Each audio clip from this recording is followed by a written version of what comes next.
చెన్నూరులో 2019 September 30వ తారీఖు రోజు MLA Balakrishna గారు మండలాముకు 300 డబుల్ బెడ్రూమ్ ఇల్లు మంజూరైనాయని ఇక్కడ శంకుస్థాపన చేసిండు.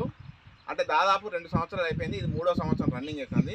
ఈ బెడ్రూమ్లు ఏ విధంగానే ఒకసారి చూడండి, చెన్నూరు ప్రజలు గమనించండి.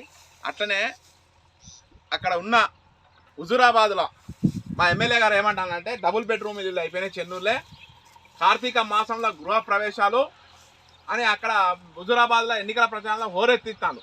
వాస్తవ రూపము హుజూరాబాద్ ప్రజలను చెన్నూరు ప్రజలు గుర్తించుకోవాలి. వాస్తవంగా డబుల్ బెడ్రూమ్ ఏ విధంగా ఉన్న పరిస్థితి ఒకసారి చూడండి. అప్పుడు మనం చిన్నప్పుడు చదువుకున్నాం గాలిలో మెడలు కడతారని. ఇగో చూడు, దీనికి బేస్మెంట్ ఉన్నది చూడండి. దీని కింద చిన్న పోడు అటు ఇటు ఈగుతాడు. ఇగో ఇది కాదు, అక్కడ కూడా కెమెరా అటు కూడా తీసుకో. అంటే బేస్మెంట్ లేకుండా ఇక్కడ మనకు ఈ కడతాన్లు అంటే గాలిలో మేడలు వేరంగా అన్నట్టు. దీని కిందకి అటు పోవచ్చు, దాని కిందకి ఇట్లా. మరి ఇంకొక విషయం, ఈ యొక్క డబుల్ బెడ్రూమ్ కూడా జగన్నాథ ఆలయం కుంట చెరువు అంటారు, ఆ చెరువులో నిర్మాణం చేపిస్తాడు. ఇది ఒకసారి కెమెరా తెంపు చెరువు. మరి ఇక్కడ ఇరిగేషన్ ఏఈ గారు ఏ విధంగా పర్మిషన్ ఇచ్చిండో, మరి జిల్లా కలెక్టర్ గారు ఏ విధంగా ఇచ్చిందో మాకు అర్థమైతే లేదు. అక్కడ చెరువు చూడండి, చెరువు అంటే యాదాద్రి జిల్లా వంగపల్లిలో ఏ విధంగా అయితే డబుల్ బెడ్రూమ్ మునిగో ఇవి మునగడం తథ్యం. ఎందుకంటే నడి చెల్ల కడతాడు. ఈ ఇరిగేషన్ ఏఈ గారు ఏం చేస్తాను, మరి ఇరిగేషన్ మినిస్టర్ గారు ఏం చేస్తాను, మరి మంచిర్యాల జిల్లా కలెక్టర్ గారు ఏం చేస్తాను, చెన్నూరు ఎంఆర్ఓ గారు ఏం చేస్తానని మేము అడుగుతున్నాం. ఈ డబుల్ బెడ్రూమ్ ఇల్లులు అయ్యేది లేదు, అది చచ్చేది లేదు. ఒకవేళ అయినా ఈ యొక్క డబుల్ బెడ్రూమ్ ఇల్లులు మునుగుడు ఖాయము. ఇది నడి చెల్ల కడతాను.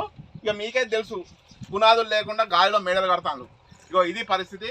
హుజూరాబాద్ ప్రజలు కూడా గమనించాలి. ఎమ్మెల్యే బాలకృష్ణ గారు చెప్పేటి అన్ని అబద్ధాలని మరొకసారి రుజువైందని చెప్తున్నాం. ఇక మన అబద్ధాల మంత్రి, పైసల మంత్రి హరీష్ రావు గారు చెప్తాను, ఈటల రాజేంద్ర గారు ఒక్క బెడ్రూమ్ అని ఇచ్చినాను. నువ్వు ఆర్థిక మంత్రివి కదా, నువ్వు కట్టి హరీష్ రావు గారు చెన్నూరులే, తెలంగాణ చెన్నూరు నియోజకం తెలంగాణలో కదా. నువ్వు సిద్దిపేటలో కట్టుకున్నావు, సిరిసిల్లలో కట్టిండు, గజ్వేల్లో కట్టుకున్నావు. మీ 3 నియోజకవర్గం, చెన్నూరు నియోజకవర్గం అవసరం లేదా? మీరు కూడా ఇక్కడ ఫండ్ రిలీజ్ చేయండి, ఎందుకైతే లేవు అని మేము అడుగుతున్నాం. హుజూరాబాద్ ప్రజలు గమనించాలి. వీళ్ళు ఇక్కడ వచ్చి అబద్ధాలు చెప్తాను కానీ నిజమేం లేదు. మీకు ఇదేం తర్వాత ఇంకా చాలా అభివృద్ధి ఎన్ని చేస్తున్నాం మీకు ఒక్కొక్కటి వెలుగులోకి తెస్తాం అని మేము తెలియజేస్తున్నాం. జై హింద్.